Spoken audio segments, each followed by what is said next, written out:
Hello students. तो आज के लेक्चर में हम क्रैश कोर्स जो है अपना वही कंटिन्यू कर रहे हैं।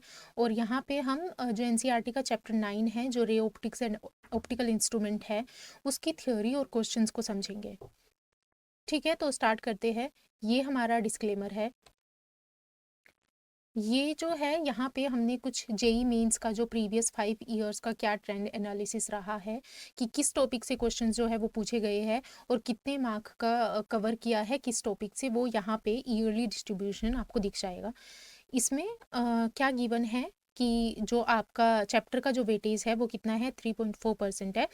और या एवरी टॉपिक से जितने भी एवरी ईयर जो आपके क्वेश्चंस जो है वो किस टॉपिक से पूछे गए हैं और उसके अंदर क्या फॉर्मूला कवर किया गया है, वो सारी इंफॉर्मेशन आपको इस स्लाइड के अंदर दिख जाएगी। जैसे अगर 2024 की बात करें तो रिफ्रैक्शन और refraction of light through mirror and through prism और थ्रू लेंस जो होता है वो जो टॉपिक था वो कवर किया गया था।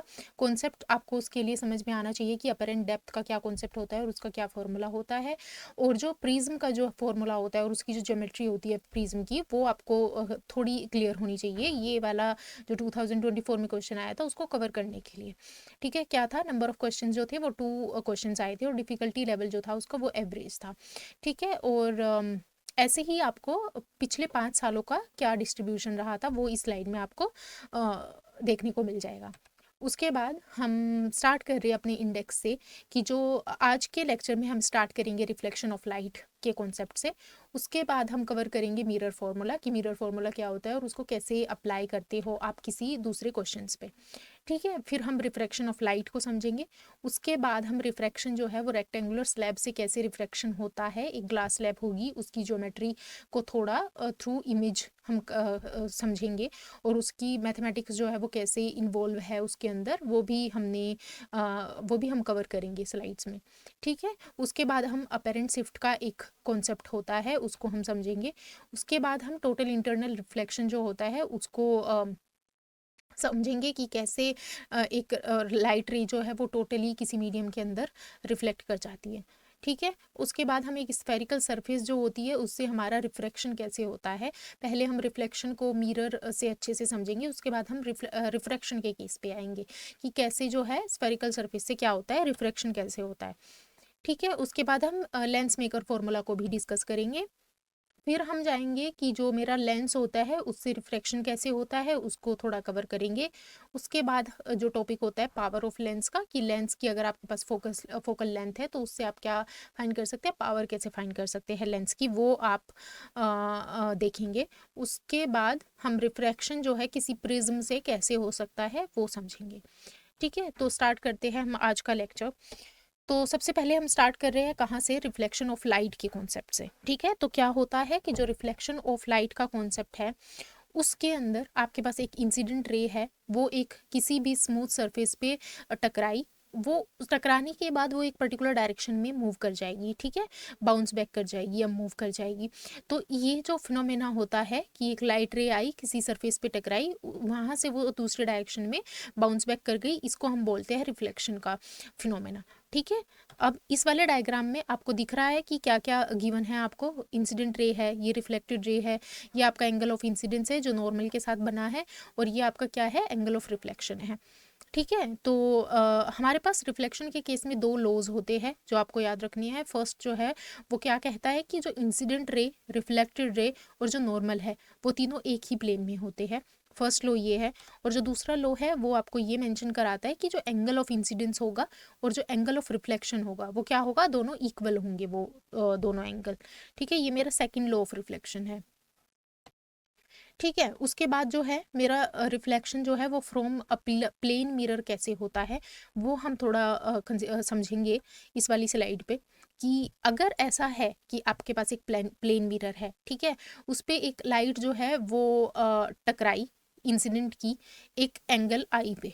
ठीक है, तो जो एंगल ऑफ डेविएशन होगा कि कैसे वो लाइट जो है रिफ्लेक्ट करेगी प्लेन मिरर से, वो जो एंगल ऑफ डेविएशन क्रिएट करेगी reflected ray with the incidence रे, वो जो एंगल ऑफ इंसिडेंट डेविएशन होगा वो होगा आपका पाई माइनस 2i। ठीक है, अगर हमारे पास 2 इंक्लाइंड प्लेन मिरर्स है और वो किस एंगल पे इंक्लाइंड है, वो थीटा एंगल पे इंक्लाइंड है, तो जो डेविएशन होगा इंसिडेंस रे में वो मेरा क्या होगा 360 माइनस 2 थीटा हो जाएगा। ठीक है, उसके बाद जो अगर हमारा आपने क्या किया, इंसिडेंट रे जो थी उसको आपने फिक्स रखा कि वो ऐसे ही एक प्लेन मिरर पे इंसिडेंट करेगी। ठीक है, ये प्लेन मिरर है वो ऐसे ही इंसिडेंट करेगी, लेकिन आपने इस केस में क्या किया कि ये जो प्लेन मिरर था उसको फिक्स नहीं रखा, आपने उसको रोटेट करा दिया। ठीक है, तो अगर इंसिडेंट रे प्लेन मिरर के साथ एंगल थीटा बना रही है, तो जो एंगल जो रिफ्लेक्टेड वाली जो रे होगी वो कितना एंगल ऑफ डेविएशन क्रिएट करेगी, वो क्रिएट करेगी 2 थीटा। ठीक है, ये एक पॉइंट है प्लेन मिरर के केस में जो आपको याद रखना है। उसके बाद जो फोकल लेंथ होती है, रेडियस ऑफ कर्वेचर जो होता है प्लेन मिरर के केस में वो इनफाइनाइट होता है, और जो पावर होती है प्लेन मिरर की वो कितनी हो जाएगी, 0 हो जाएगी, क्योंकि जो पावर है वो किस पे डिपेंड करती है, फोकल लेंथ पे डिपेंड करती है, वो होती है उसके इन्वर्सली प्रोपोर्शनल 1/f। तो अगर आपने f को इनफाइनाइट हो गया आपका, तो जो पावर है वो कितनी हो जाएगी, 0 हो जाएगी। ठीक है, तो उसके बाद एक और जो हमारा इंपॉर्टेंट टॉपिक होता है वो होता है कि नंबर ऑफ इमेजेस आप कैसे फाइंड कर सकते हैं अगर आपके पास 2 मिरर्स जो है वो एक सम एंगल थीटा पे इंक्लाइन कर रहे हैं। तो जो नंबर ऑफ इमेजेस होगी वो 2 चीज़ों पे डिपेंड करेगी, एक तो आपका 360 डिवाइड बाई थीटा करके क्या वैल्यू आती है, और दूसरी ऑब्जेक्ट की पोजीशन क्या है। ठीक है, प्लेन मिरर के सामने आपने ऑब्जेक्ट को किस पोजीशन पे प्लेस किया हुआ है उस पर डिपेंड करेगी। कैसे डिपेंड करेगी, उसके लिए हमारे पास डिफरेंट केसेस होते हैं, वो हम देखते हैं। जैसे कि केस 1 जो है वो क्या कहता है कि अगर आपका 360 डिवाइड बाई थीटा जो है वो एक इवन इंटीजर है। ठीक है, 360 डिवाइड बाई थीटा आपने किया और वो आपके पास एक इवन इंटीजर आया, तो आपके पास जो नंबर ऑफ इमेजेस जो फॉर्म होगी इस केस में वो कितनी होगी, 360 डिवाइड बाई थीटा का जो नंबर आया है उसमें से आपको 1 माइनस करना है। ठीक है, ये केस 1 है। केस 2 जो है उसके अकॉर्डिंग अगर आपके पास 360 डिवाइड बाई थीटा करके एक ओड इंटीजर आता है, तो उस केस में आप क्या करोगे, उस केस में डिपेंड करेगा कि आपकी जो ऑब्जेक्ट है वो प्लेन मिरर के सामने कहाँ पे रखी हुई है। ठीक है, उसकी पोजीशन पे डिपेंड करेगा कि इमेज जो है वो कितनी बनेगी और कहाँ पर बनेगी। ठीक है, तो उसमें हमारा जो फर्स्ट केस आता है कि अगर आपने ऑब्जेक्ट को सिमेट्रिकली प्लेस किया है प्लेन मिरर के सामने, तो आपकी जो नंबर ऑफ इमेजेस बन जाएगी वो 360 डिवाइड बाई थीटा माइनस 1 बन जाएगी।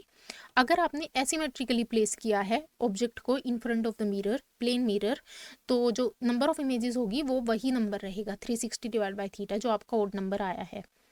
ठीक है, एक और केस बनता है जो केस 3 है हमारा, उसमें क्या होता है कि 360 डिवाइड बाय थीटा जो है अगर वो कोई इंटीजर नहीं है, वो एक फ्रैक्शन वैल्यू है या वो कोई एक डेसिमल वाली वैल्यू है, जैसे कि 4.5, ठीक है, या 5.6, कोई भी ऐसी वैल्यू है, तो उसमें आप क्या करोगे, जो मैक्सिमम जो लार्जेस्ट वाला जो मेरा इंटीजर होगा उसको आप क्या मानोगे, नंबर ऑफ इमेजेस मानोगे। जैसे 4.6 में क्या हुआ, 4 जो है वो मेरा क्या होगा, नंबर ऑफ इमेजेस। ऐसे 5.3 में क्या होगा, 5 जो होगा वो नंबर ऑफ इमेजेस आएगा। ठीक है, तो एक और जो पॉइंट है यहाँ पे हमने मेंशन किया हुआ है उसमें आपको कि मेरा जो एक रूम है, रूम के अंदर जो है वॉल होती है और वहाँ पे एक प्लेन मिरर रखा हुआ है, तो उस प्लेन मिरर का साइज़ कितना होना चाहिए ताकि आपको जो इमेज जो वॉल है जो मिरर के पीछे है वो आपको फुल्ली कंप्लीटली उसकी इमेज दिख जाए। ठीक है, तो उस केस में आपका जो प्लेन मिरर का साइज जो है वो कितना होना चाहिए, वो डिपेंड करता है इमेज वाले पे ही कि आप कौन सी ऑब्जेक्ट उसके सामने प्लेस कर रहे हैं। जैसे आपको वॉल का करना है तो 1/3 of the size of the wall होना चाहिए ताकि आपको फुल जो इमेज है वॉल की वो आपको दिख जाए। ठीक है, अब हम साइन कन्वेंशन के बारे में बात करेंगे कि आपके पास कॉनकेव मिरर है या कॉन्वेक्स मिरर है। ठीक है, उस केस में आप साइन कन्वेंशन कैसे लोगे कि आपने ऑब्जेक्ट की डिस्टेंस जो है वो प्लस लेनी है कि माइनस लेनी है। तो यहाँ पे आपके पास 3-4 पॉइंट होते हैं जो आपको याद रखने हैं। जैसे कि जो साइन कन्वेंशन जो होता है, सबसे पहला पॉइंट जो है वो डिस्टेंस का आता है कि आपको डिस्टेंस कहाँ से मेज़र करनी है, वो आपको ऑप्टिकल सेंटर से मेज़र करनी है। ये वाला जो पॉइंट होता है कि आपने मिरर को प्लेस किया हुआ है और जो प्रिंसिपल एक्सिस उसको इंटरसेक्ट करेगी, वो वाला जो पॉइंट होगा आपका वो ऑप्टिकल सेंटर वाला पॉइंट होगा। ठीक है, तो आपको मिरर के केस में जितनी भी आपको डिस्टेंसेस मेजर करनी है वो करनी है ऑप्टिकल सेंटर से मेजर। ठीक है, अब हम साइन कन्वेंशन की बात कर रहे थे, तो अगर आपके पास एक इंसिडेंट लाइट है, जो रेज है वो इंसिडेंट कर रही है एक पर्टिकुलर डायरेक्शन से मिरर पे। ठीक है, तो उसी डायरेक्शन में जो आपको डिस्टेंस लेनी है वो आपको पॉजिटिव कंसीडर करनी है। ऐसे ही अपोजिट हो जाएगा कि अगर आपको उसके अपोजिट वाली डिस्टेंसेस को कवर करना है तो आप उसको क्या लोगे, नेगेटिव लोगे। ठीक है। थर्ड पॉइंट बोलता है कि अगर आपको क्या करना है, अपवर्ड वाली with respect to the X axis, upward वाली जो ये है हाइट लेनी है ऊपर वाली, तो आप उसको क्या करोगे, पॉजिटिव कंसीडर करोगे। और अगर आपको उस एक्सिस से, प्रिंसिपल एक्सिस से नीचे की हाइट को कंसीडर करना है तो आप उसको नेगेटिव कंसीडर करोगे। ठीक है। जहां से इंसिडेंट लाइट आ रही है वो पॉजिटिव, उसके अपोजिट नेगेटिव। ऊपर वाला जो साइड होगा उसको पॉजिटिव कंसीडर करोगे और जो नीचे वाला साइड होगा उसको आप नेगेटिव कंसीडर करोगे। ये समरी है हमारी साइन कन्वेंशन की। ठीक है। उसके बाद हम क्या देख रहे हैं कि स्फेरिकल मिरर से रिफ्लेक्शन कैसे होता है। तो हमारे पास सबसे पहले हम स्फेरिकल मिरर बनाते कैसे हैं। हम क्या करेंगे, हम एक स्फेयर लेंगे, उसका एक स्मॉल पार्ट को कट करेंगे। ऐसा कुछ स्फेरिकल मिरर दिखेगा, कर्व सरफेस आपके पास आ जाएगी। उसमें से आप एक सरफेस को ओपेक बना दोगे पॉलिश करने के बाद, और दूसरे वाली जो सरफेस होगी उससे आप उस पर आप लाइट को इंसिडेंट कराओगे। और उससे क्या होगा कि जिसको आपने पॉलिश नहीं किया है, जिस पे आपने लाइट को इंसिडेंट कराया है, वहां से लाइट वो रिफ्लेक्ट करेगी। ठीक है। रिफ्लेक्शन के बाद आपके पास कुछ 5-6 केसेस होते हैं कॉनकेव मिरर के केस में, जो यहाँ पे मेंशन किए गए हैं। कैसे है ये, अगर आपने ऑब्जेक्ट को इन्फिनिटी पे रखा है, ठीक है, तो जो इमेज होगी, पोजीशन जो होगी इमेज की, इस केस में वो फोकस पे होगी। उसका जो इमेज का जो साइज होगा वो क्या होगा, बहुत छोटा होगा, पॉइंट साइज ऑब्जेक्ट होगी। और जो नेचर होगी वो रियल एंड इन्वर्टेड हो जाएगी। ठीक है। जैसे कि यहाँ पे इसको आप समझ सकते हो, जैसे भी क्या होगा कि जैसे आपके पास कोई एक ऑब्जेक्ट है जो मिरर के सामने रखी है, वहां से दो रेज जो है वो ट्रेवल करेगी एक डायरेक्शन में। ठीक है। तो वहां पे एक जो है, एक होगा एक रे जो होगी वो जाएगी parallel to the principal axis, जैसे इस वाले केस में गई है, और एक जाएगी वहीं से दूसरे वाली रे। ठीक है। और जो वो दोनों रे होगी, जब वो इंटरसेप्ट करेगी एक पॉइंट पे, वहां पे इमेज फॉर्म होगी। ये होता है जनरल कि कैसे इमेज बनती है मिरर से, मैथमेटिकल जो मेरा फॉर्मेशन होता है कि कैसे इमेज बन रही है। जैसे इस केस में भी एक जो मेरी लाइट रे है वो पैरेलल कर रही है ट्रैवल, और जब उसने इस वाले पॉइंट पे इंसिडेंस किया उसने, तो उसके बाद क्या हुआ, रिफ्लेक्शन हुआ। और रिफ्लेक्शन के बाद वो फोकल पॉइंट से जो है वो पास हो गई। ठीक है। जो दूसरे वाली रे है वो ऑप्टिकल सेंटर से पास हो रही है, और वहां से वो जब जब भी मेरा सेंटर से वो पास होगी तो वो उसी डायरेक्शन में रिफ्लेक्ट बैक करेगी। तो यानी कि वो रिफ्लेक्शन के बाद भी इसी डायरेक्शन में मूव कर रही है। और ये दोनों जो रेज थी वो किस पॉइंट पे इंटरसेप्ट किया, उसने फोकस पॉइंट पे किया, तो वहीं पे मेरी इमेज बन गई। ठीक है। ऐसे ही आप यहाँ पे डिफरेंट केसेस देख सकते हो कि अगर सी पे रखा है, यानी कि इस पे सेंटर पे रखी है हमारी ऑब्जेक्ट, तो वो इमेज भी सेंटर पे ही बनेगी और सेम साइज की बनेगी और रियल इन्वर्टेड बनेगी। ठीक है। तो कॉनकेव मिरर के केस में सिर्फ एक ऐसा केस होता है जहाँ पे जो इमेज है वो वर्चुअल एंड डायरेक्ट बनती है। तो ये आपके जो 6 केसेस होते हैं कॉनकेव मिरर के, उसकी एक समरी है यहाँ पे। ठीक है। उसके बाद इमेज जो है कॉन्वेक्स मिरर के केस में कैसे फॉर्म होती है वो हम यहाँ से समझ सकते हैं। कॉन्वेक्स मिरर के केस में हमारे पास जनरली 2 केस होते हैं कि आपने इन्फिनिटी पे रख रखी है या आपने पोल और इन्फिनिटी के बीच में ऑब्जेक्ट को रख रखा है। तो कैसे बनती है, यानी कि सबसे पहले क्या होगा कि पैरेलल रेज आएगी, और उसको कॉन्वेक्स मिरर के केस में हम पीछे की तरफ जो है एक्सटेंड करेंगे और देखेंगे कि इंटरसेक्शन पॉइंट कहाँ पे आ रहा है। ठीक है। तो इंटरसेक्शन पॉइंट देखेंगे और वहीं पे हमारी इमेज बन जाएगी। जैसे अगर ऑब्जेक्ट को इन्फिनिटी पे रखा है तो इमेज कहाँ पे बनी है, फोकल पॉइंट पे बनी है। ऐसे इस वाले केस में अगर जो ऑब्जेक्ट है उसको पोल और जो मेरी इन्फिनिटी डिस्टेंस है उसके बीच में अगर आपने रखा है, तो कहाँ पे बनेगी, फोकस और जो पोल पॉइंट है इन दोनों के बीच में इमेज बन जाएगी। ठीक है। इसी का थोड़ा समरी फॉर्म में दे दिया है कि दोनों केस में जो मेरी नेचर ऑफ इमेज है वो क्या है, वर्चुअल एंड इरेक्ट इमेज बनी हुई है। ठीक है। हाईली डिमिनिस्ड है पहले केस में, और दूसरे वाले केस में भी इमेज का साइज काफ़ी छोटा है, डिमिनिस्ड ही है। ठीक है। तो ये आपको याद रखनी है। उसके बाद एक और पॉइंट है, ये क्या है कि जो फोकल लेंथ होती है स्फेरिकल मिरर की, वो रेडियस ऑफ कर्वेचर की हाफ होती है। यानी कि एफ जो होगा वो हमेशा r/2 होगा। ये सभी मिरर और लेंस के केस में होता है। ठीक है। उसके बाद हम मिरर फॉर्मूला की बात कर रहे हैं। सबसे पहला जो पैरामीटर होता है कि वो होता है डिस्टेंस जो है ऑब्जेक्ट की वो मिरर से आपकी क्या है, ठीक है, उसको डिनोट करते हैं यू से। दूसरा पॉइंट है कि आपकी जो इमेज की डिस्टेंस है वो आपके मिरर से कितनी है, उसको हम वी से डिनोट करते हैं। और तीसरा जो है वो फिक्स एक वैल्यू होती है मिरर या लेंस के लिए, जो है उसकी फोकल लेंथ की, उसका फोकस पॉइंट जो है वो पोल पॉइंट से कितनी डिस्टेंस पे है वो उसकी फोकल लेंथ होगी, उसको हम एफ से डिनोट करेंगे। इन तीनों चीज़ों का यूज़ करके हमने एक डेरिवेशन किया और एक रिलेशन हमारे पास आया जो कि है 1/f equals to 1/v plus 1/u। ठीक है, ये जो फॉर्मूला है ये हमारा होता है मिरर फॉर्मूला। उसके बाद ये वाला जो फॉर्मूला है वो आप मिरर में किसी भी केस में लगा सकते हैं, ठीक है। ये ऐसा नहीं है कि इस वाले केस में एप्लीकेबल नहीं होगा या वहाँ एप्लीकेबल नहीं होगा। आपके पास मिरर है और आपको कुछ वी यू की वैल्यू गिवन है तो आप इस फॉर्मूला को अप्लाई कर सकते हैं सॉल्व करने के लिए अपनी प्रॉब्लम को। उसके बाद आपका जो मिरर फॉर्मूला है उसी को हम कंटिन्यू कर रहे हैं। हमारे पास एक और पॉइंट होता है जो काफ़ी इंपॉर्टेंट पॉइंट है समझने के लिए, वो क्या है, मैग्निफिकेशन।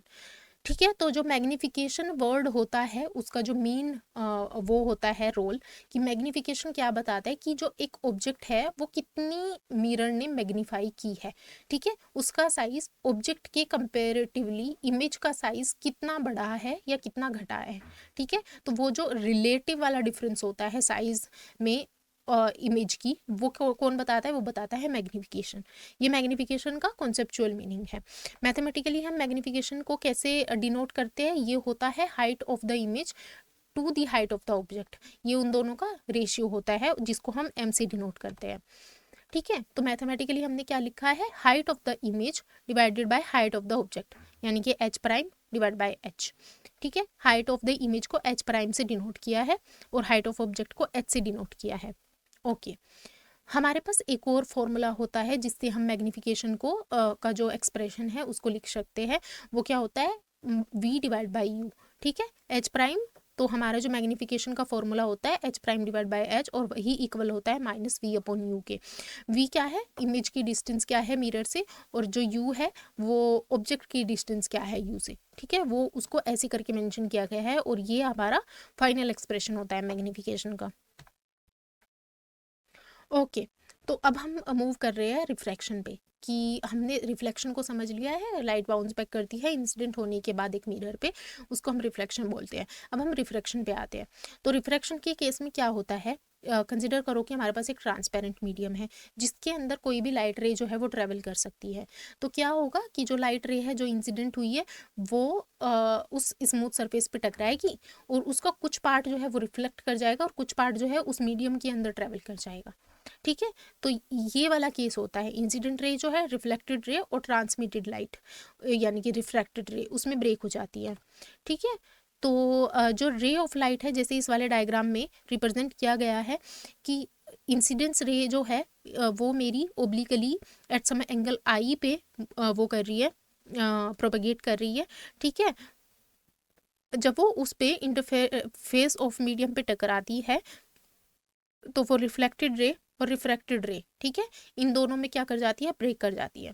ये मेरा क्या है, एंगल ऑफ इंसिडेंस की इक्वली रखा है हमने। इसको क्यों रखा है, क्योंकि ये जो मेरा लॉ ऑफ रिफ्लेक्शन होता है, सेकंड लॉ ऑफ रिफ्लेक्शन होता है, वहाँ से हमने बोला है कि जो ये रिफ्लेक्शन एंगल होगा वो एंगल ऑफ इंसिडेंस के इक्वल होगा, तो ये आई हो जाएगा, ठीक है। और यहाँ पे बना है नॉर्मल के साथ में, जो रिफ्रैक्टेड रे जो नॉर्मल के साथ में एंगल बनाएगी उसको हम बोलते हैं एंगल ऑफ रिफ्रैक्शन, ठीक है। तो ये पूरा फिनोमेना होता है एंगल मेरा रिफ्रैक्शन ऑफ लाइट। अब एक स्नेल जो नाम के एक साइंटिस्ट हुए हैं और उन्होंने एक्सपेरिमेंटली रिफ्रैक्शन के दो नियम दिए हैं।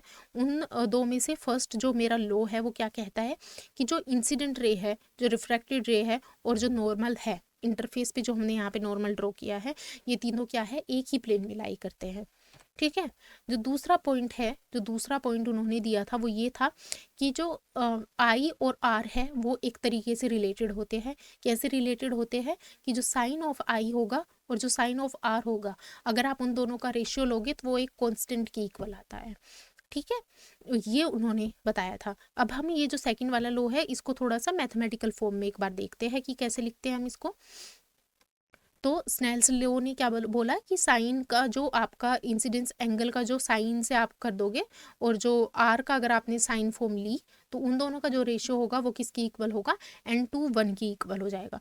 ठीक है, n/1 क्या है, n/1 जो है वो मेरा एक कांस्टेंट है, और कांस्टेंट जो उसका जो नाम है वो होता है रिफ्रैक्टिव इंडेक्स, यानी कि जो 2/1 का मतलब होगा यहाँ पे कि जो सेकंड वाले मीडियम का रिफ्रैक्टिव इंडेक्स है विद रिस्पेक्ट टू 1। ठीक है, तो इसको हम ऐसे डिनोट करते हैं, और ये एक फिक्स कांस्टेंट वैल्यू होती है। ओके, तो अब हम थोड़ी सी बातें करेंगे किसके बारे में, ये जो मेरा रिफ्रैक्टिव इंडेक्स है इसके बारे में। सबसे पहला जो मेरा रिफ्रैक्टिव इंडेक्स है उसको मैं एब्सोल्यूट फॉर्म में लिख सकती हूँ, कैसे, refractive index of medium 2 with respect to the refractive index of medium 1, जिसको हम n2 डिवाइड बाई n1 लिख सकते हैं। ऐसे ही हम n/1 जो है उसको हम वेलोसिटी की फॉर्म में भी लिख सकते हैं, v1 डिवाइड बाई v2, यानी कि वेलोसिटी ऑफ रे, लाइट रे in medium 1 and velocity of light in medium 2। ठीक है, अब यहाँ से आप देख रहे हो कि ये जो n2 लिखा है यहाँ पे ये v1 है, यानी कि n यानी कि रिफ्रैक्टिव इंडेक्स और जो वेलोसिटी है वो क्या है, एक दूसरे के इन्वर्सली प्रोपोर्शनल है। ठीक है, ओके, तो अब हम रिफ्रैक्टिव इंडेक्स का डिफरेंट मीडियम में एक दूसरे के साथ क्या रिलेशन हो सकता है वो अब हम देखेंगे यहाँ पे।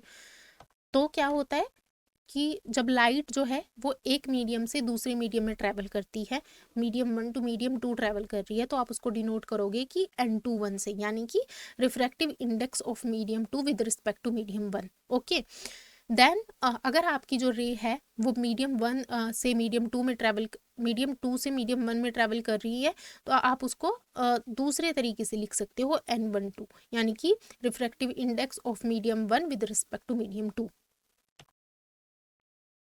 उसके बाद डेफिनेशन के अकॉर्डिंग आपका जो ये वाली जो दो चीज़ें हैं ये एक दूसरे से रिलेटेड होती है, कि n/1 और n/2 जो है वो एक दूसरे के रेसिप्रोकल होता है। तो आप n/2 को क्या लिखोगे, 1 डिवाइड बाई n/1 लिख सकते हो, ये एक फॉर्मूला है।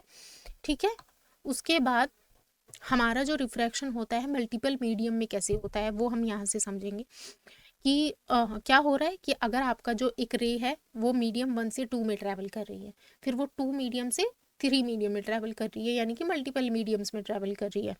तो अगर आपने डिनोट ऐसे किया है कि n/2 जो होगा वो क्या होगा, मीडियम 3 का refractive index with respect to medium 1।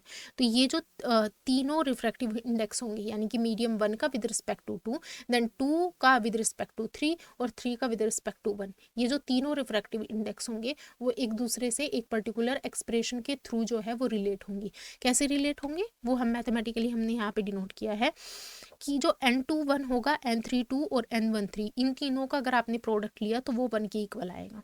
ठीक है, ये प्रूफ हुआ है एक्सपेरिमेंटली। उसके बाद आपने यहाँ से इसको थोड़ा सा आप वो कर सकते हैं, मॉडिफाई कर सकते हैं, कि आपने क्या किया, n/2 को यहीं पे रखा और n/1 और n/3 आप दोनों को कहाँ लेके आए, डिनोमिनेटर में लेके आए। उसके बाद आपका जो n/3 है, n/3 को आप n/1 का रेसिप्रोकल लिख सकते हो, तो n/1 जो है वो न्यूमरेटर में आ जाएगा और आपके पास ये फॉर्मूला आएगा।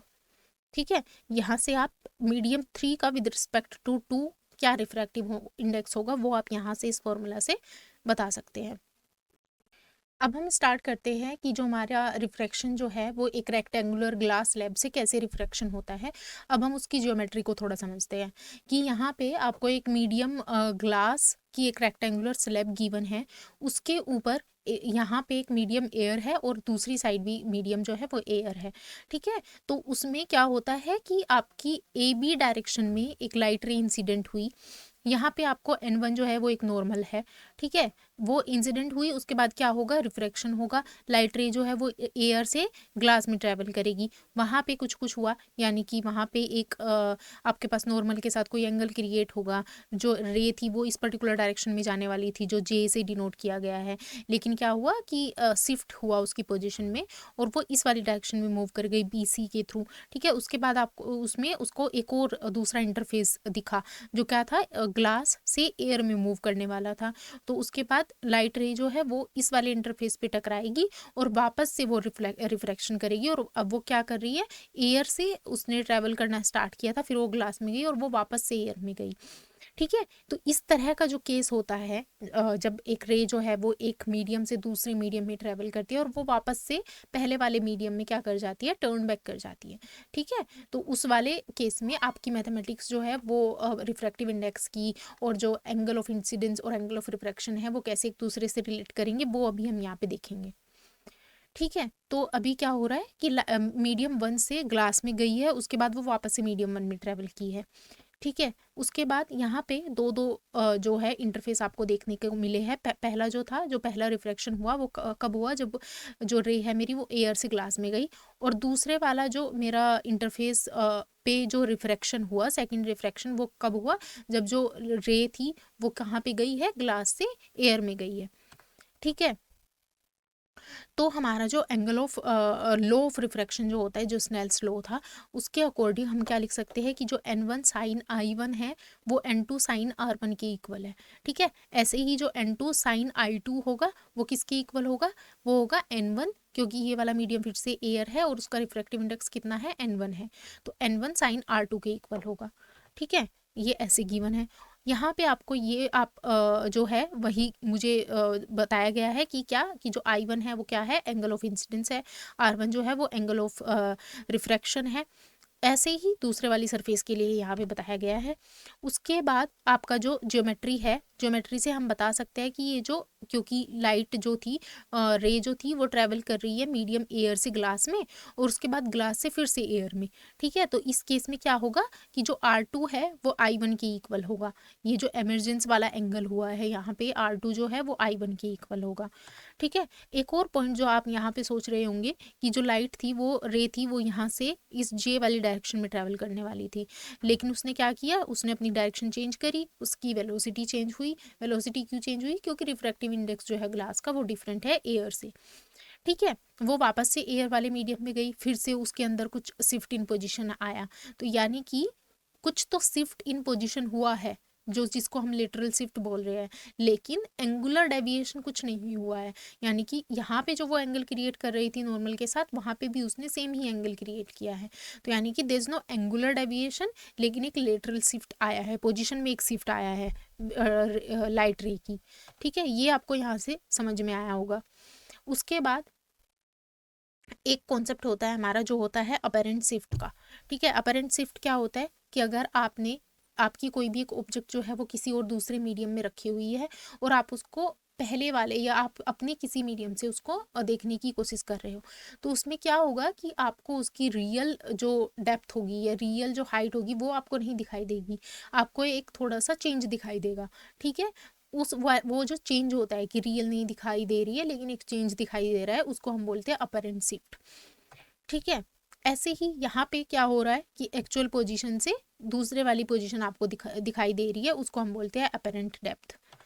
ठीक है। तो यहाँ पे अगर आप देख रहे हो कि आपके पास एक दूसरा मीडियम है, रिफ्रैक्टिव इंडेक्स जो है उसका n2 1 है, यानी कि 1 के रिस्पेक्ट में 2 का रिफ्रैक्टिव इंडेक्स है, तो क्या होता है कि उस मीडियम का जहाँ पे आपकी ऑब्जेक्ट रखी हुई है उसका रिफ्रैक्टिव इंडेक्स जितना ज़्यादा होगा उतना ही स्ट्रोंगली आपको एक डेप्थ जो है वो जो अपरेंट शिफ्ट होगा उतना ही स्ट्रोंग वो आपको अपरेंट शिफ्ट नज़र आएगा। यानी कि शिफ्ट जो है वो इनवर्सली प्रोपोर्शनल किसके दिख रहा है, हमको रिफ्रैक्टिव इंडेक्स के दिख रहा है। ठीक है।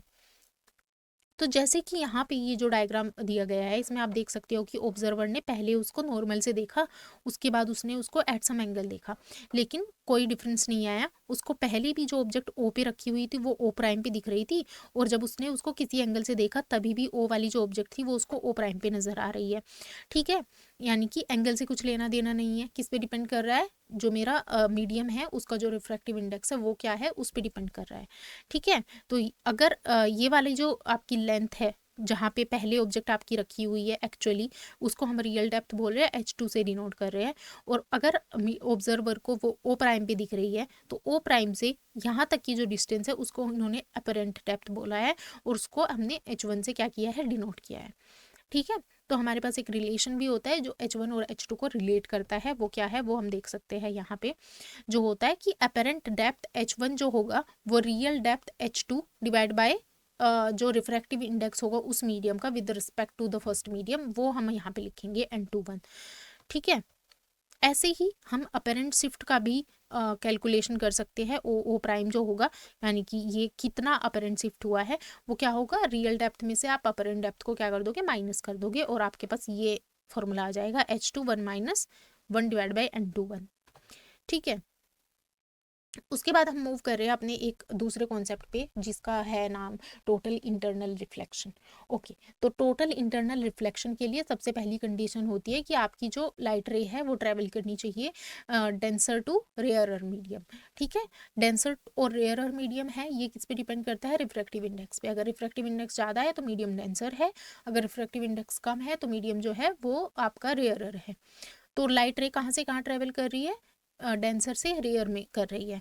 ठीक है, अब डेंसर से रेयर में ट्रेवल करते टाइम अगर लाइट ऑफ इंसिडेंस, जो हमारा एंगल ऑफ इंसिडेंस है लाइट रे का, एंगल ऑफ इंसिडेंस जो है अगर उसने एक्सीड किया क्रिटिकल एंगल को, तो क्या होगा, जो लाइट रे है जो ट्रेवल कर रही थी और इंसिडेंट कर रही थी एक पोजीशन पे, वो वहां से टोटली रिफ्लेक्ट बैक कर जाएगी और उसका कोई भी रिफ्रैक्शन नहीं होगा। ठीक है, टोटली उसी मीडियम में आ जाएगी वापस। इसको हम बोलते हैं टोटल इंटरनल रिफ्लेक्शन। ठीक है, तो उसके लिए ये डायग्राम भी दिखाया है कि जब ए से जो लाइट रे ट्रेवल कर रही थी वो जब O1 पे टकराई तो उसमें कुछ तो पार्शली ये हुआ, ट्रांसमिट हुई लाइट, यानी कि रिफ्रैक्शन हुआ, और कुछ रिफ्लेक्शन हुआ।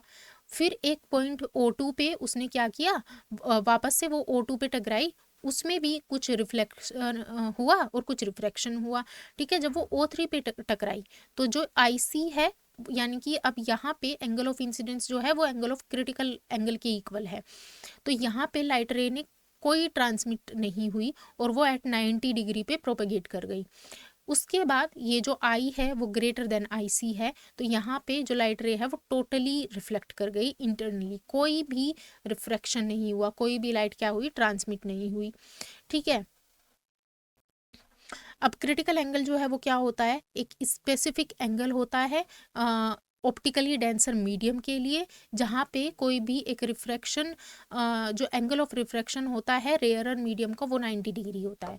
ठीक है, यानी कि अगर आपकी जो ये था एंगल ऑफ रिफ्रैक्शन यहाँ पे होगा, जो नॉर्मल के साथ ये रिफ्रैक्टेड रे जो है वो बनाएगी, यहाँ पे रिफ्रैक्टेड रे जो है वो नॉर्मल के साथ 90 डिग्री का एंगल बना रही है, तो वो जो जब रिफ्रैक्शन एंगल जो होगा वो 90 डिग्री होगा, उस केस में आपका जो इंसिडेंस एंगल होता है उसको हम क्रिटिकल एंगल बोलते हैं। ठीक है, तो ये वाली जो चीज़ें हैं वो एक दूसरे से कैसे रिलेट है, यानी कि इसका रिफ्रैक्टिव इंडेक्स कैसे रिलेट कर रहा है क्रिटिकल एंगल से, वो उसको हम इस फॉर्मूला से बता सकते हैं। साइन IC जो होता है वो 1 डिवाइड बाय रिफ्रैक्टिव इंडेक्स होता है, यानी कि refractive index of medium 1 with respect to medium 2। ठीक है, उसके बाद इसकी जो एप्लीकेशंस होती है वो कुछ प्रिज्म में होती है, जैसे बाइनोक्यूलियर्स जो प्रिज्म होते हैं, पेरिस्कोप्स जो होते हैं, वहाँ पे ये वाली जो सारी चीज़ें होती है टोटल इंटरनल रिफ्लेक्शन का जो फिनोमेना होता है उसका कुछ एप्लीकेशंस वहाँ पे आपको देखने को मिलेगी। ओके, तो अभी हमारा जो एक टॉपिक है उसको हम कवर करेंगे, जो होता है स्फेरिकल सरफेसेस पे कैसे रिफ्रैक्शन होता है। ठीक है, यानी कि अगर आपके पास एक लाइट रे है जो इंसिडेंट हुई है किसी एक स्फेरिकल सरफेस पे, अब वो स्फेरिकल सरफेस से अगर वो रिफ्रैक्ट हो रही है, ठीक है, अगर आपके पास क्या है, यहाँ पे एक स्फेरिकल सरफेस है लेकिन वो एक ट्रांसपेरेंट मीडियम में है, ठीक है, वाटर है या फिर ऑयल है, कुछ भी है, तो वहाँ से वो क्या करेगी, इस वाले सरफेस पे टकराएगी और दूसरे वाले मीडियम में क्या कर जाएगी, रिफ्रैक्ट कर जाएगी, लेकिन यहाँ पे कोई एंगल फॉर्म होगा तो उसकी मैथमेटिक्स क्या होगी वो हम इस वाले टॉपिक में समझेंगे। तो अभी इस वाले केस में क्या हो रहा है कि आपके पास दो मीडियम है, क्योंकि लाइट जो है क्या कर रही है, रिफ्रैक्ट कर रही है फ्रॉम मीडियम 1 टू मीडियम 2। आपके पास दो मीडियम है, उनका जो रिफ्रैक्टिव इंडेक्स है आप कंसिडर करो कि एक N2 है और N1 है, और अगर आप कंसिडर कर रहे हो कि आपने एक मीडियम में यानी कि मीडियम 1 में आपकी ऑब्जेक्ट जो है वो U डिस्टेंस पे प्लेस्ड है और उसकी जो इमेज है वो दूसरे मीडियम में फॉर्म हो रही है रिफ्रैक्शन के through at some distance U V, at some distance V। ठीक है, और जो ये जो आपका कर्व सरफेस था इसकी रेडियस ऑफ कर्वेचर अगर आपके पास कैपिटल R है तो आपका जो फॉर्मूला होगा वो क्या होगा, N2 divide by V minus N1 divide by U, N2 minus N1 divide by R। ठीक है, यानी कि आपको क्या क्या चाहिए, दोनों मीडियम का रिफ्रैक्टिव इंडेक्स आपको चाहिए, आपको इमेज की और ऑब्जेक्ट की पोजीशन चाहिए, और आपका रेडियस ऑफ कर्वेचर क्या होगा कर्व सरफेस का वो आपको पता होना चाहिए। तो आप ये फॉर्मूला यूज़ करके कुछ भी जो भी क्वेश्चन में पूछा है वो आप फाइंड कर सकते हैं। ओके, तो ये जो फॉर्मूला है वो क्या कर रहा है, ये रिफ्रैक्टिव इंडेक्स और इमेज की जो डिस्टेंस है, ऑब्जेक्ट की जो डिस्टेंस है और रेडियस ऑफ कर्वेचर जो है वो उन सारी चीज़ों को रिलेट कर रहा है एक दूसरे से। ठीक है, तो काफ़ी इंपॉर्टेंट फॉर्मूला है। उसके बाद अब हम लेंस पे मूव करेंगे। अभी तक हमने मिरर्स के केस में चीज़ें समझी है, अब क्योंकि हमने रिफ्रैक्शन के बारे में हम बात कर रहे हैं, और तो अब हम लेंस के बारे में बात करेंगे। लेंस मेकर फॉर्मूला क्या होता है उसको हम समझेंगे अब। ठीक है, तो लेंस के केस में जैसे ही लाइट एक मीडियम से दूसरे मीडियम में ट्रैवल करती है, क्योंकि जो लेंस है वो ग्लास का बना होता है और उसके अंदर लाइट जो है वो रिफ्रैक्ट करेगी और फिर वहाँ से वो वापस से एयर में जाएगी, तब जाके वो इमेज बनाएगी। तो उस केस में आपका जो लेंस मेकर फॉर्मूला होता है वो ये होता है 1/f=n/(1 1/r1 - 1/r2)। ठीक है, यानी कि दोनों साइड लेंस कुछ ऐसे बनता है, दो स्फेरिकल सरफेसेस को मिला के, तो एक साइड की रेडियस ऑफ कर्वेचर फिर दूसरे साइड की रेडियस ऑफ कर्वेचर, यानी कि R1 R2 आपको पता होनी चाहिए। वैसे ही N21 क्या डिस्क्राइब कर रहा है, मीडियम 2 का विद रिस्पेक्ट टू मीडियम 1। ठीक है, ए मीडियम 1 जो है वो मोस्ट ऑफ द केसेस में एयर होगा, और जो मीडियम 2 है वो कौन सा मीडियम है, जो उस लेंस का मीडियम है जिस ग्लास से वो लेंस बना हुआ है। ठीक है, वो हो जाएगा। तो आप इस केस में क्या फाइंड कर सकते हैं इजीली, इस फॉर्मूला से फोकल लेंथ जो होगी आपकी लेंस की वो आप इजीली फाइंड कर सकते हैं। ओके, तो ये वाला जो फॉर्मूला है वो लेंसेज को डिज़ाइन करने के लिए भी क्रूशियल होता है, क्योंकि ये आपको बताता है कि आपकी जो रेडियस ऑफ कर्वेचर है वो कितनी होनी चाहिए to get a particular value of focal length. ठीक है, ओके। उसके बाद हम रिफ्रैक्शन जो है वो लेंस से कैसे होता है उस पर मूव करते हैं। तो कर्व सरफेसेस से जो है वो लाइट या तो कन्वर्ज कर जाती है एक पॉइंट पे, या वो डाइवर्ज कर जाती है। वो किस पे डिपेंड करता है, आपका जो शेप है मिरर का, सॉरी लेंस का जो आपका शेप है वो उस पे डिपेंड करता है। कैसे डिपेंड करता है वो अभी हम देखेंगे। सबसे पहले हमारा लेंस फॉर्मूला जो है वो मिरर फॉर्मूला से थोड़ा सा अलग होता है।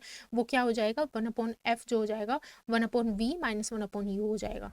ठीक है, उसके बाद ये हमारा इमेज की जो इमेज कहाँ पे बनी है, यानी कि v की वैल्यू क्या होगी, ये सारी चीज़ें डिटरमिन करने में हमको ये फॉर्मूला जो है काफ़ी हेल्पफुल होता है। मैग्नीफिकेशन जो है वो हम पहले डिस्कस कर चुके हैं कि मैग्नीफिकेशन का कॉन्सेप्ट क्या होता है। यहाँ पे सेम ही चीज़ है, बस एक ही पॉइंट में डिफरेंस आता है कि पहले हमारा जो फॉर्मूला था in case of mirror, magnification का जो फॉर्मूला था वो आपका था h'/h=-v/u। लेंस के केस में वो माइनस यहाँ पे नहीं आता है, बस ये h'/h=v/u हो जाएगा। ये आपका मैग्नीफिकेशन का फॉर्मूला है लेंसेज के केस में। हाँ, तो जैसे कि हम पहले डिस्क्राइब कर चुके हैं कि मैग्नीफिकेशन क्या होता है, वो बताता है कि एक ऑब्जेक्ट जो है, एक इमेज जो एक ऑब्जेक्ट की जो इमेज लेंस ने बना के दी है आपको, वो कितनी मैग्नीफाइड है, यानी कि उसका जो साइज़ है वो कितना बड़ा है वो, या वो कितना छोटा है, ये आपको मैग्नीफिकेशन बताएगा। उसके बाद हम पावर ऑफ लेंस की बातें कर रहे हैं।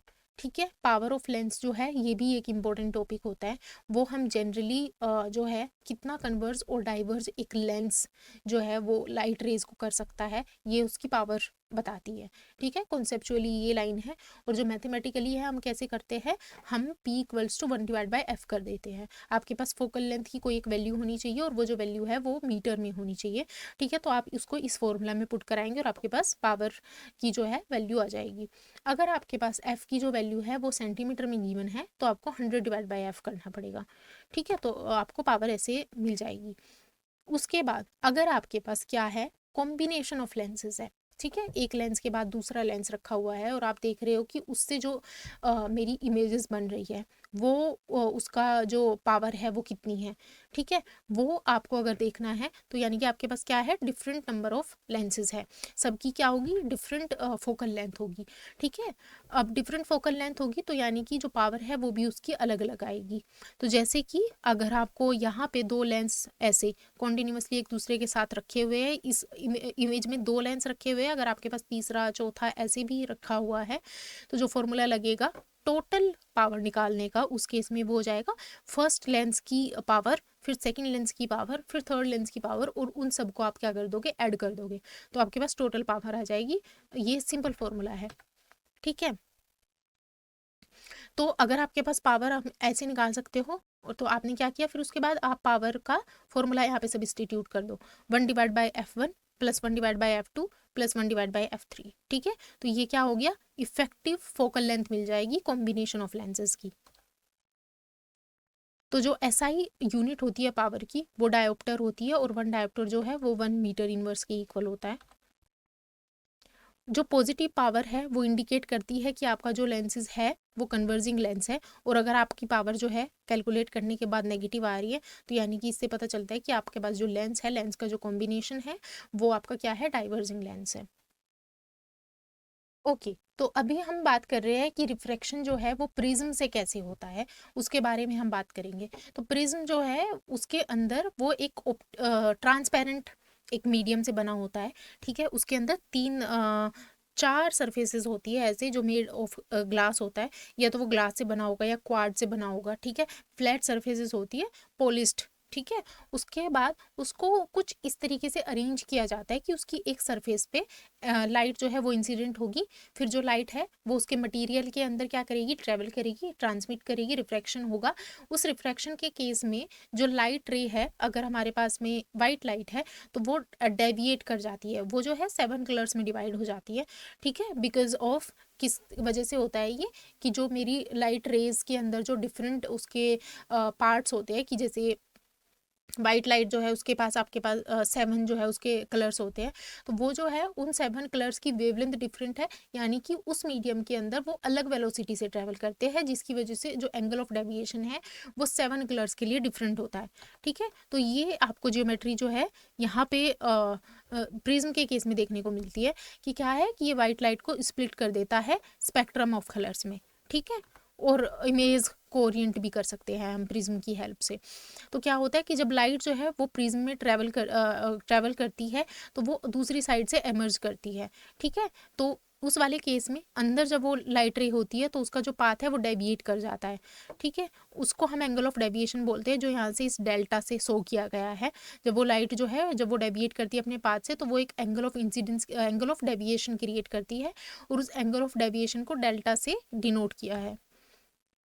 उसके बाद रिलेशन फॉर एंगल और एंगल ऑफ डेविएशन जो है, अगर आपको रिलेशन देखना है एंगल ऑफ इंसिडेंस में, एंगल ऑफ एमरजेंस ई में, और जो मेरा एंगल ऑफ डेविएशन होता है डेल्टा, इन तीनों के बीच जो एक रिलेशन होता है वो होता है delta equals to 1 + E minus ए।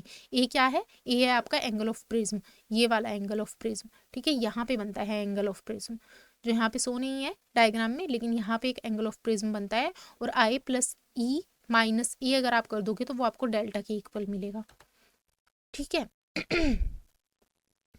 तो एंगल ऑफ प्रिज्म और रिफ्रैक्शन के बीच में क्या रिलेशन होता है, ये होता है R1 + R2 इक्वल्स टू ए, ठीक है। ये वाला आपका एक एंगल ऑफ रिफ्रैक्शन यहाँ पे है, ये R1 जो है R2 के इक्वल, R1 और R2 को अगर आपने ऐड किया तो वो आपको एंगल ऑफ प्रिज्म के इक्वल मिलेगा। R1 + R2 इक्वल्स टू क्या हो जाएगा, ए के इक्वल हो जाएगा, ठीक है। तो हम रिफ्रैक्शन थ्रू प्रिज्म ही अपना कंसीडर कर रहे हैं। इस केस में आपको एक डायग्राम दिखाया गया है, जो एंगल ऑफ इंसिडेंस और एंगल ऑफ डेविएशन कैसे एक दूसरे से रिलेटेड है वो आप यहाँ पे देख सकते हो। इस वाले पॉइंट पे क्या होता है, जब ये वाला जो पॉइंट होगा आपका मिनिमम वाला, इस पे एंगल ऑफ इंसिडेंस जो है वो एंगल ऑफ एमरजेंस के इक्वल हो जाता है।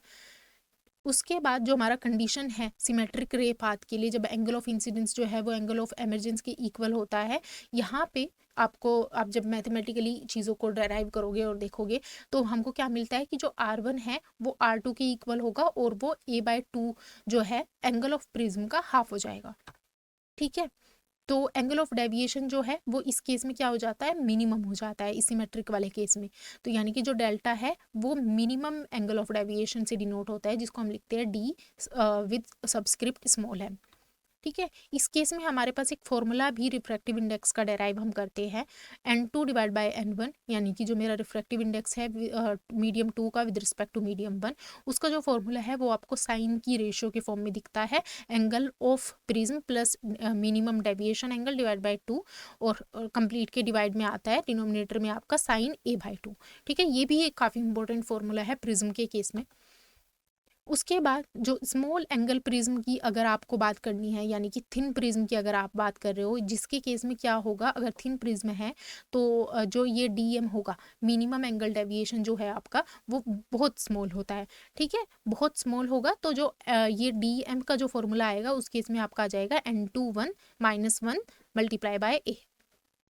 तो आज के लेक्चर में हम रे ऑप्टिक्स और ऑप्टिकल इंस्ट्रूमेंट्स जो हमारा 9th चैप्टर है NCERT का, उसके कुछ प्रैक्टिस क्वेश्चंस को प्रिपेयर करेंगे और डिस्कस करेंगे।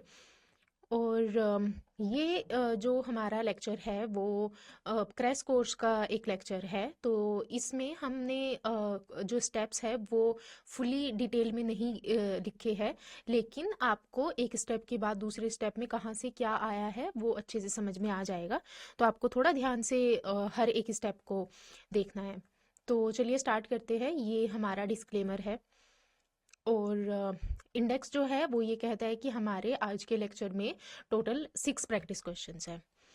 ओके, तो हम स्टार्ट करते हैं अपनी फर्स्ट क्वेश्चन से। तो पहला जो क्वेश्चन है, to go 3 images of a single object one should have 2 plane mirrors at an angle of. तो गिवन क्या है क्वेश्चन के अंदर कि हमारे पास 3 इमेजेस प्राप्त करने के लिए एक सिंगल ऑब्जेक्ट की हमारे पास 2 मिरर के बीच में क्या एंगल होना चाहिए।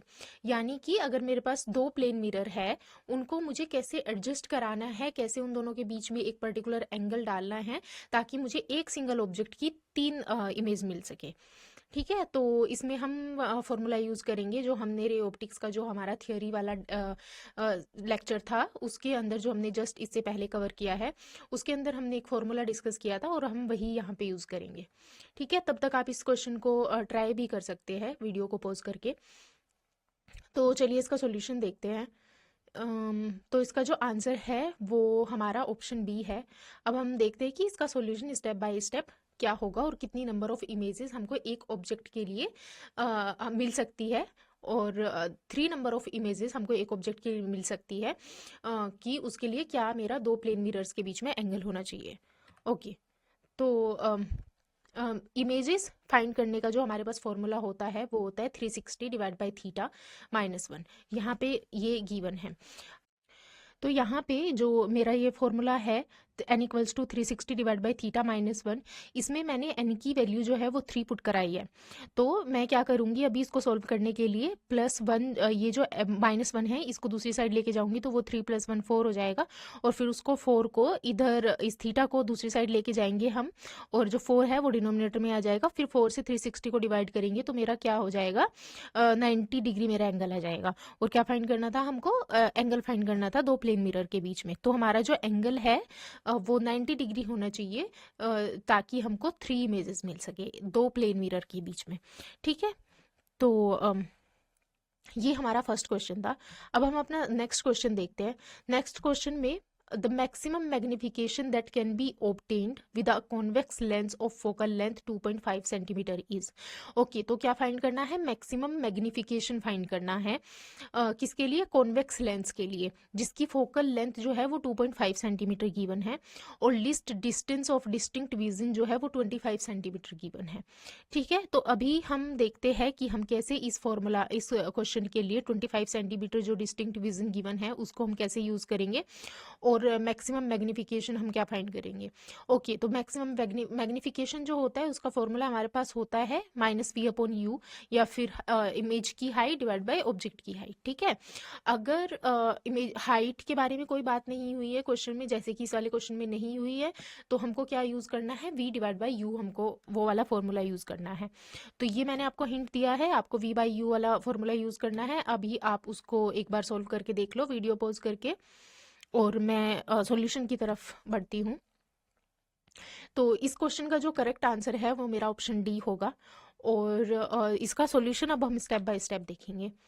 तो जो मेरा मैक्सिमम मैग्निफिकेशन होता है वो कब आता है, जब मेरी जो इमेज है वो डिस्टिंक्ट विजन पे बनती है। यानी कि जो डी की वैल्यू 25 सेंटीमीटर दी है, अगर मेरी इमेज जो है वो यहाँ पे डी इक्वल्स टू 25 सेंटीमीटर पे बनेगी, तो मेरा मैक्सिमम मैग्निफिकेशन आता है एक लेंस के लिए। ठीक है, तो इसका मतलब क्या हुआ इस लाइन का मतलब कि जो मेरा v है, यानी कि जो इमेज की डिस्टेंस होगी, वो मुझे मैक्सिमम मैग्निफिकेशन फाइंड करने के लिए कितनी लेनी पड़ेगी, 25 सेंटीमीटर लेनी पड़ेगी। ओके, तो मेरा जो v है वो यहाँ पे हो जाएगा 25 सेंटीमीटर या इक्वल्स टू d। ओके, दूसरा पॉइंट, मैग्निफिकेशन जो होता है फॉर्मेशन थ्रू लेंस, उसके लिए फॉर्मूला जो हमने अभी डिस्कस किया वो होता है v डिवाइड बाई यू।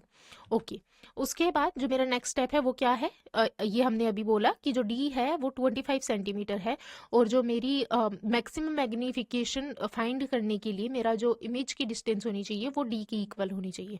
तो v कितना हुआ, -d। अब क्योंकि जो कॉन्वेक्स लेंस है वो वर्चुअल इमेज बनाता है in most of the cases, तो हमने v को जो है -d के इक्वल पुट कराया है।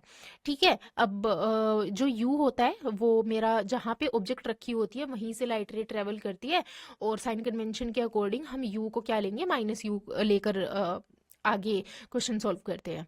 ठीक है, तो जो मैग्निफिकेशन होगा वो क्या हो जाएगा, -d डिवाइड बाई -u, यानी कि माइनस से minus cancel, so d divide by u हो गया। अब मेरा जो लेंस फॉर्मूला होता है उसका यूज करेंगे। वो लेंस फॉर्मूला होता है 1/v minus 1/u equals to 1/f। ठीक है, अब हम क्या करेंगे, v की वैल्यू हमको पता है क्या लेनी है हमको, -d, तो हमने -d पुट कराया। उसके बाद जो u है वो क्या होता है, -u, तो माइनस माइनस क्या हो जाएगा, प्लस हो जाएगा, और 1/f जो है वो -1/d प्लस 1/u हो गया। एक आपको ये याद रखना है कि मैग्निफिकेशन d बाई यू हुआ है, और जो 1/f है वो -1/d प्लस 1/u हुआ है। ठीक है, तो हम इस फॉर्मूला को अब हम यहाँ पे, क्योंकि मुझे फोकल लेंथ की वैल्यू गिवन है 2.5 सेंटीमीटर, तो मैं यहाँ पे 2.5 सेंटीमीटर पुट करा सकती हूँ। ठीक है, फिर उसके बाद 2.5 सेंटीमीटर इस वाले फॉर्मूला में पुट कराने के बाद क्या बचेगा, सिर्फ d और u बचेगा। तो मैं d और u को कुछ ऐसे अरेंज करूंगी जिससे मुझे क्या मिल जाएगा, m मिल जाएगा उसकी जगह पे। ठीक है, तो देखते हैं नेक्स्ट स्टेप में हमने क्या किया है, सॉल्यूशन कंटिन्यू करते हैं। इस वाले स्टेप में हमने हमारा जो फॉर्मूला था उसको हमने वापस से रीराइट किया है। जो -1/d मेरा दूसरी साइड था उसको मैं दूसरी साइड लेके आई हूँ, और ये हो गया 1/f plus 1/d equals to 1/u। Okay, ठीक है, तो दोनों साइड क्या क्या, अब इसको सॉल्व करेंगे हम ताकि मुझे d बाई यू मिल सके, ताकि मैं मैग्निफिकेशन लिख सकूं। तो मैंने क्या किया, d को मल्टीप्लाई किया बोथ साइड्स, तो ये क्या हो गया, इधर मल्टीप्लाई किया तो ये d बाई यू हो गया, और दूसरी साइड मल्टीप्लाई किया तो ये क्या हो गया, d बाई डी होकर कैंसिल हो जाएगा, तो 1 बचेगा, 1 plus d by F. Okay, तो स्टेप के बाद अब मुझे पता है कि जो मेरा ये d बाई यू था, ये हमने लास्ट स्लाइड पे लिखा था कि ये होता है मैग्निफिकेशन, तो हम उसको m लिख देंगे, और 1 प्लस डी एफ जो है वो एज इट इज रहेगा। अब उसके बाद d जो है वो 25 सेंटीमीटर ये गिवन है क्वेश्चन में ये, और जो मेरा f है वो क्या है, 2.5 सेंटीमीटर गिवन है क्वेश्चन के अंदर। तो हमने वैल्यू पुट कराई, इसको इससे कैंसिल करके आएगा 10, और 10 प्लस 1 क्या हो जाएगा, 11 हो जाएगा। तो d जो है इस फॉर्मूला के अकॉर्डिंग क्या है, list distance of distinct vision, और f जो है वो focal length of the lens है। ठीक है, तो अकॉर्डिंगली हमने इस क्वेश्चन को सोल्व किया, और जो हमारा आंसर आया वो मैग्निफिकेशन जो है वो 11 आया है आंसर। ठीक है, तो आपने अगर कुछ सोल्व किया है जब हमने आपको क्वेश्चन दिखाया था, तो आप अपना आंसर इससे मैच कर लेना। ओके, तो हम आगे बढ़ते हैं और अपना नेक्स्ट क्वेश्चन देखते हैं, जो कि है क्वेश्चन नंबर 3। इसमें क्या गिवन है, a beam of light composed of red and green rays. क्या मतलब है कि एक लाइट जो है वो रेड और ग्रीन लाइट से मिलके बनी है, incident obliquely at a point on the face of a rectangular glass slab. एक रेक्टेंगुलर ग्लास स्लैब है, ठीक है, रेक्टेंगल के फॉर्म में एक ग्लास स्लैब होगी, और वो उस पे क्या कैसे फोल्ड करती है, ओब्लिकली फोल्ड करती है, ठीक है, एट सम एंगल। उसके बाद when coming out of the opposite parallel face, ठीक है, क्या कर रही है वो, इंसिडेंट हुई रेज, जो ग्लास स्लैब थी उसके अंदर उसने रिफ्लेक्शन किया, फिर वो उसके बाद वापस से उसी मीडियम में जहाँ जिससे वो इनिशियली गई थी, वहीं से दूसरे वाले मीडियम में जो है दूसरी बार उसने रिफ्रैक्शन किया दूसरे वाले फेस पे ग्लास स्लैब के, और वो वहां से एयर वाला जो हमारा पहला मीडियम था उसी मीडियम में वापस आ गई। ठीक है, the red and green rays emerge from, तो इन्होंने पूछा है कि जो रेड एंड ग्रीन रेज जो बाहर निकली है दूसरे वाले फेस से, वो किस तरीके से प्रोपेगेट कर रही है। तो ऑप्शंस में क्या गिवन है, 2 पॉइंट्स प्रोपेगेटिंग इन 2 डिफरेंट नॉन पैरेलल डायरेक्शंस। तो इन्होंने पूछा है कि जो लास्ट में रेड एंड ग्रीन रेज जो अभी एमर्ज हो रही है ग्लास स्लैब से, वो क्या 2 डिफरेंट पॉइंट से आ रही है और क्या वो नॉन पैरेलल है। ठीक है, फिर बी ऑप्शन में गिवन है 2 पॉइंट्स प्रोपेगेटिंग, यानी कि 2 पॉइंट से निकल के आ रही है और क्या वो पैरेलल है। ठीक है, ऐसे ही कि क्या वो एक पॉइंट से निकल के आ रही है, एक पॉइंट से मतलब होगा कि वो 2 डिफरेंट रेज ऐसे नहीं आई, वो एक ही पॉइंट से निकल के आई ऐसे सिंगल। ठीक है, सिंगल रे जो है वो कोलैब करके एक ही पॉइंट से निकल के आई, प्रोपेगेटिंग इन 2 डिफरेंट डायरेक्शंस। ओके, या फिर एक पॉइंट से ही प्रोपेगेट कर रही है और सेम डायरेक्शन में प्रोपेगेट कर रही है। तो हमको उसकी ये बताना है कि कैसे वो एमर्ज जब हुई उस ग्लास स्लैब से रिफ्रैक्शन के बाद, तो वो कैसे मूव कर रही है, कैसे वो प्रोपेगेट कर रही है इन अदर मीडियम। तो ये हमको डिस्कस करना है इसमें। तो चलिए देखते हैं अब इसका सॉल्यूशन क्या है। तो इसका जो करेक्ट आंसर है वो है ऑप्शन बी। अब हम इसका सॉल्यूशन देखेंगे स्टेप बाय स्टेप। तो कंसिडर करते हैं कि ये हमारा एक ग्लास स्लैब है और ये जो रे है वो रेड प्लस ग्रीन है, यानी कि कॉम्बिनेशन है दोनों रेज का। ठीक है, एक दूसरे के ऊपर ओवरलैप्ड हुई है। तो जैसे ही वो क्या करेगी, जब वो इस पे टकराएगी, इसके एक इंटरफेस पे जो हमारा ग्लास स्लैब है उसके जब एक इंटरफेस पे ये टकराएगी, तो वो 2 रेज में क्या हो जाएगी, डिस्ट्रीब्यूट हो जाएगी। ठीक है, वो 2 फॉर्म में अलग अलग हो जाएगी। ऐसा क्यों हुआ कि जो ग्लास स्लैब है ना, उसका एक पर्टिकुलर रिफ्रैक्टिव इंडेक्स है, वो एक डेंसर मीडियम है। तो उसके अंदर जब ये रेड प्लस ग्रीन जो है, 2 अलग जो मेरी रेज है, लाइट रेज है, वो जब उसके अंदर जाएगी तो रेड की जो वेलोसिटी होगी ग्लास स्लैब में वो अलग होगी और ग्रीन की जो वेलोसिटी होगी वो अलग होगी। ठीक है, तो अगर इनकी डिफरेंट वेलोसिटी है तो वो डिफरेंटली मूव करेगी ताकि वो एक पॉइंट पे एक टाइम पे पहुंच सके। ठीक है, तो जब वो यहाँ पे पहुंचेगी उसके बाद वो यहाँ पे पहुंचने के बाद उसने फिर से रिफ्रैक्शन किया। अब क्योंकि दोनों जो लाइट है रेज है रेड प्लस ग्रीन वाली, रेड और ग्रीन, वो अलग हो चुकी है, तो वो अब दूसरे मीडियम में भी ट्रेवल वैसे ही करेगी कि एक इस पॉइंट से रिफ्रैक्ट करेगी और दूसरी उस वाले पॉइंट से रिफ्रैक्ट करेगी। ठीक है, तो वैक्यूम के अलावा किसी भी मीडियम में वेलोसिटीज जो है वो क्या होती है, डिफरेंट होती है। तो जैसे रेड यहाँ पे इस डायरेक्शन में मूव कर रही है, ग्रीन इस डायरेक्शन में मूव कर रही है, क्यों, क्योंकि वेलोसिटी डिफरेंट है। ओके, तो नेक्स्ट पॉइंट क्या है, रेड एंड ग्रीन जो है वो दोनों रिफ्रैक्ट करती है एट डिफरेंट एंगल। ये हमने अभी डिस्कस किया कि वो क्या रिफ्रैक्ट कर रही है, दूसरे एंगल्स पे रिफ्रैक्ट कर रही है because of the velocity difference. ठीक है, तो जो नेक्स्ट पॉइंट है वो क्या है, एक तो सेकंड जो इंटरफेस है उस पे ग्रीन और रेड जो है वो पैरेलली एक दूसरे से बाहर निकल रहे हैं, जैसे हम इमेज में देख सकते हैं। ठीक है, ये वाला पॉइंट हमारा एक मेन पॉइंट था। तो यहाँ से हम क्या बता सकते हैं कि जो इमर्जिंग रेज है वो 2 डिफरेंट पॉइंट से बाहर आ रही है। ठीक है, क्या आ रही है, वो 2 डिफरेंट पॉइंट से आउट हो रही है दूसरे वाले इंटरफेस पे, और एक दूसरे के क्या है, पैरेलल है। तो ये हमारा कौन से ऑप्शन से मैच करता है, ये ऑप्शन बी से मैच करता है कि दोनों रेज जो है वो पैरेलल है और वो 2 डिफरेंट पॉइंट से बाहर निकल रही है। ओके, तो ये हमारा क्वेश्चन नंबर 3 था। अब हम अपना नेक्स्ट क्वेश्चन देखते हैं जो कि है क्वेश्चन नंबर 4।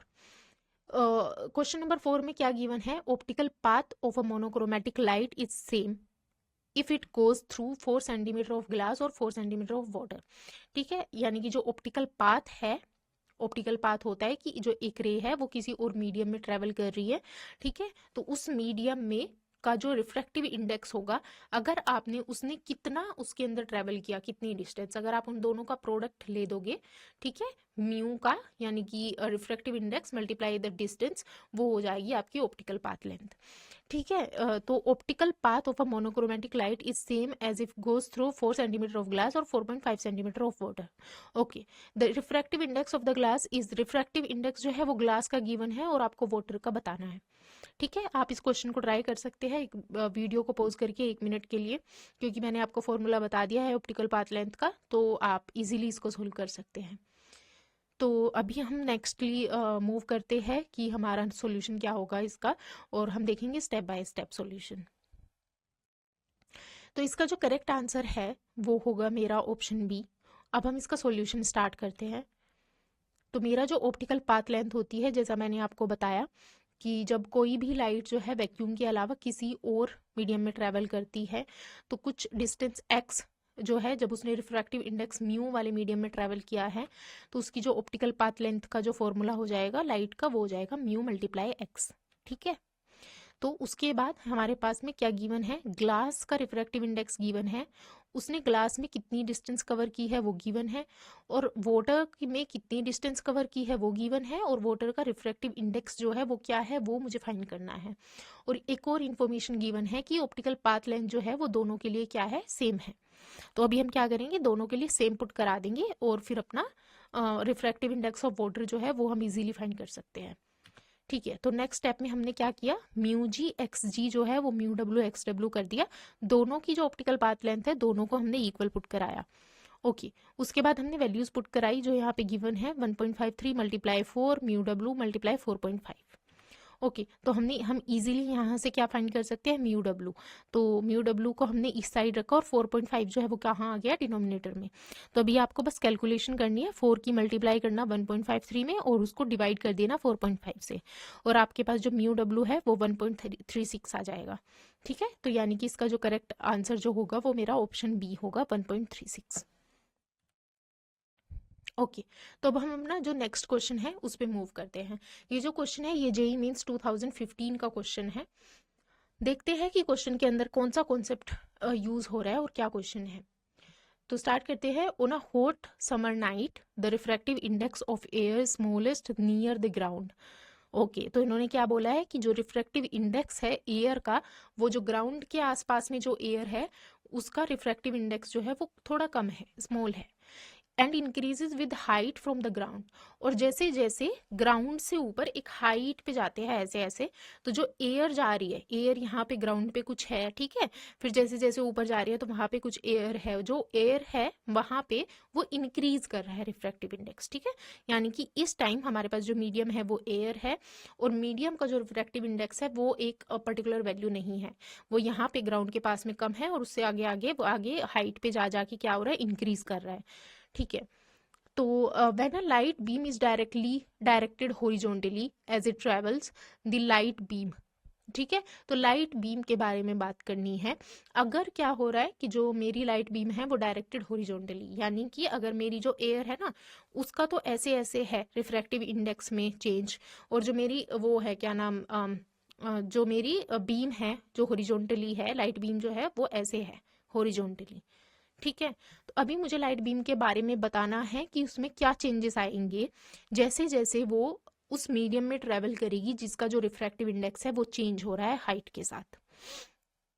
यहाँ पे डायरेक्शन का बहुत ध्यान रखना है कि जो रिफ्रैक्टिव इंडेक्स है वो वर्टिकली चेंज हो रहा है, लेकिन जो लाइट बीम है वो हॉरिजॉन्टली मूव कर रही है, प्रोपेगेट कर रही है हॉरिजॉन्टल डायरेक्शन में। ठीक है, ऑप्शंस है कि नैरो हो जाएगा, जो लाइट बीम है वो नैरो हो जाएगी, या वो हॉरिजॉन्टली जाएगी विदाउट एनी डिफ्लेक्शन, या फिर वो डाउनवर्ड मूव करेगी, या वो अपवर्ड मूव करेगी। ठीक है, तो आप इसके बारे में आप एक बार थोड़ा सोच सकते हैं कि कैसे लाइट जो है वो इधर ऐसे ट्रैवल कर रही है, लेकिन रिफ्रैक्टिव इंडेक्स जो है वो ऊपर ज़्यादा है नीचे कम है, तो क्या होगा। ठीक है, ये आप थोड़ा अगर इमेजिन कर पाओ तो। बाकी हम सॉल्यूशंस के जो स्टेप्स है वो आगे हम देखने वाले हैं नेक्स्ट स्लाइड में। तो इसका जो करेक्ट आंसर होगा वो होगा ऑप्शन डी। अब हम देखते हैं कि कैसे ऑप्शन डी इसका करेक्ट आंसर होगा। सॉल्यूशन जो है वो स्टेप बाय स्टेप यहाँ पे है कि जो समर नाइट होगी उसमें जो रिफ्रैक्टिव इंडेक्स होगा एयर का वो क्या है, ग्राउंड के पास में बहुत स्मॉल है, और जैसे जैसे हाइट बढ़ रही है तो क्या है, इंक्रीज कर रहा है। इसका मतलब क्या है कि जो नियर द ग्राउंड वाला जो मेरा पार्ट है वो लेस डेंस है, और ऊपर वाला जो पार्ट है क्योंकि उसमें रिफ्रैक्टिव इंडेक्स ज़्यादा है, इसका मतलब क्या है कि वो वाला जो मेरा पार्ट है एयर का वो वो ज़्यादा डेंस है, यानी कि नीचे वाला medium compare to rare medium है और ऊपर वाला जो मीडियम हुआ वो डेंसर मीडियम हुआ। तो यानी कि जो मेरी वेव्स ट्रैवल कर रही है लाइट बीम्स, वो पहले कौन से मीडियम में है, रेयर मीडियम में है, और वो वापस वो जाने की कौन से मीडियम में कोशिश कर रही है, डेंसर मीडियम में। ठीक है, rare to denser. Okay, now हमारे पास क्या होता है कॉन्सेप्ट कि जब लाइट जो है वो ट्रैवल करती है एक लो रिफ्रैक्टिव इंडेक्स यानी कि रेयर मीडियम से हाई रिफ्रैक्टिव इंडेक्स यानी कि डेंसर मीडियम में, तो क्या होता है कि वो किसकी तरफ मूव कर जाती है, बेंड कर जाती है, नॉर्मल की तरफ बेंड कर जाती है। जैसे यहाँ पे दिखाया है कि जैसे ही वो रेयर से डेंसर मीडियम में जाएगी तो वो नॉर्मल की तरफ बेंड कर जाएगी। ठीक है, तो हमको यही वाला कॉन्सेप्ट अभी लगाना है यहाँ पे आगे। तो सॉल्यूशन को कंटिन्यू कर रहे हैं। यहाँ पे लाइट बीम जो है वो हॉरिजॉन्टली मूव कर रही है, ठीक है, ऐसे वाला। और क्या हो रहा है कि rare medium to denser medium पे जा रही है वो at some angle equal to 90 degree. ठीक है, यहाँ पे ऐसे ऐसे जा रही है, ऐसे ऐसे है वो डायरेक्ट। अभी जो नेक्स्ट स्टेप होगा, क्योंकि यहाँ वाली जो रेज है, ठीक है, ये वाली जो लाइट बीम्स है वो कम मीडियम में, इसका जो रिफ्रैक्टिव इंडेक्स है वो मेरा लो है, स्मॉल है, यानी कि ये कौन सा मीडियम है, रेयर। ऊपर वाली जो है वो कौन से मीडियम में है, वो डेंसर मीडियम में है। तो क्या होगा, ये बीम जैसे जैसे मूव करेगी आगे, तो ये लाइटर वाले रिफ्रैक्टिव इंडेक्स से हाई रिफ्रैक्टिव इंडेक्स की तरफ मूव कर रही है। यानी कि ये जो रेस है ये कैसे मूव करने की कोशिश करेगी, अगर ये मेरा हॉरिजॉन्टल, अगर ये मेरा ऐसे है हॉरिजॉन्टल डायरेक्शन में, तो इसका जो नॉर्मल होगा वो इसके एकदम परपेंडिकुलर होगा, ऐसे ऐसे ऐसे। ठीक है, और क्या होता है, जैसे ही एक रे जो है, लाइट बीम जो है, जब वो रेयर से डेंसर मीडियम में जाती है तो वो नॉर्मल की तरफ बेंड करती है। तो अगर मैं नॉर्मल कंसिडर कर रही हूँ परपेंडिकुलर टू द सरफेस, तो ये क्या करेगी, ऐसे ऊपर जाके इसकी तरफ बेंड करने की कोशिश करेगी, नॉर्मल की तरफ। ठीक है, यानी कि बेंड क्या हो रही है, अपवर्ड बेंड हो रही है। ठीक है, तो क्या हो रहा है कि जैसे जैसे लाइट बीम जो है वो ट्रैवल कर रही है rare medium to denser medium, ये जो है वो नॉर्मल की तरफ बेंड कर जाएगी। ठीक है, तो इस वाले में क्या हो रहा है कि लाइट जो है वो इनिशियली ट्रैवल कर रही है हॉरिजॉन्टल डायरेक्शन में, तो ये क्या करेगी, बेंड कर देगी जो मेरी लाइट बीम्स है उसको टूवर्ड्स नॉर्मल। ठीक है, तो ये हमने हमारा क्वेश्चन नंबर 5 देखा। अब मूव करते हैं नेक्स्ट क्वेश्चन की तरफ, जो कि इस मेरा लेक्चर का लास्ट क्वेश्चन भी होगा।